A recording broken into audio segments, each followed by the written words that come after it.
අද අපි කතා කරන්නේ මේ දවස්වල අපි හැමෝටම දැනෙන තේ වතු වලට බලපාන බරපතල තත්ත්වයක් ගැනයි.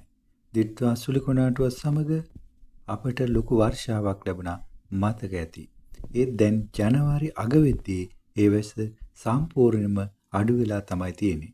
රට පුරාම වියලි කාලගුණයක් පැන නැගිලා තියෙනවා.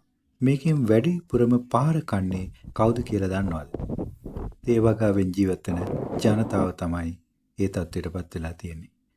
මේ කාලගුණයත් එක්ක තේ වතු වලට දැන් හොඳ දලු එන්නේ නැති තත්ත්වයක් තියෙනවා. දලු වියලි කුඩා ගුණාත්මක භාවයෙන් අඩු එකක් තමයි වෙලා තියෙන්නේ. ඒ විතරක් නෙවෙයි බොහෝ වතු වල පොහොර දාන්නවත් බැරි තත්ත්වයක් තමයි උදා වෙලා තියෙන්නේ. ඒ ඇයි? පොහොර දාපු ගමන් අනිවාර්යයෙන්ම වැස්සක් ලැබෙන්න ඕනේ. නැත්තම් පොහොර පසට ඇලි තේ ගසට උරා ගන්න බැරි වෙනවා. ඒ නිසා වැස්ස නැති නිසා පොහොර දාන්නත් බයයි මිනිසුන්. දලු කැඩීමේ ගැටලුව පිළිබඳව කතා කරොත් මේකෙන් තවත් ප්‍රශ්න ගණනාවක් ඇති වෙලා තියෙනවා. සතියකට ගන්න පුළුවන් දලු ප්‍රමාණය අඩු වෙලා තවත් කතාවක් තියෙනවා. බොහෝ ගොවියෝ තිබෙන දලුත් කඩන්න කැමති නැති තත්ත්වයක් තමයි උදා වෙලා තියෙන්නේ. ඒ දලු කැඩුවම් තේ ගසට තවත් ජලය නැති වෙනවා. ගස තවත් විචලනයට ලක් වෙනවා. ඒ නිසා දලු තියෙනවා නමුත් කඩන්න බැරි වගේ තත්ත්වයක් තමයි තියෙන්නේ. මේකෙන් බලපාන්නේ ගොවියට විතරක් නෙවෙයි.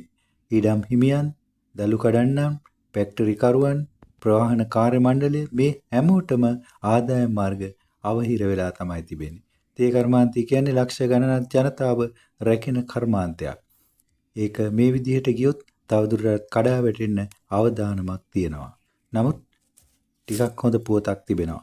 කාලගුණ විද්‍යාව අනාමිකයේ අනුව ලබන මාර්තු මැදට වගේ නැවත වැසි ආරම්භ වෙන්න බලාපොරොත්තුවක් තියෙනවා. ඒ වැස්සත් එක්ක පොර දාන්නත් පුළුවන්, දලු නැවත වැඩෙන්න පුළුවන්, තේ කර්මාන්තය අඩුම තරමින් නැවත සුව අතට හැරෙන්නට පුළුවන් කියලා බලාපොරොත්තුවක් තියෙනවා. ඒ නිසා මේ දවස්වල තේ වගාවෙන් ජීවත් වෙන අය ඉන්නේ ලොකු අර්බුදයක් ඇතුළත.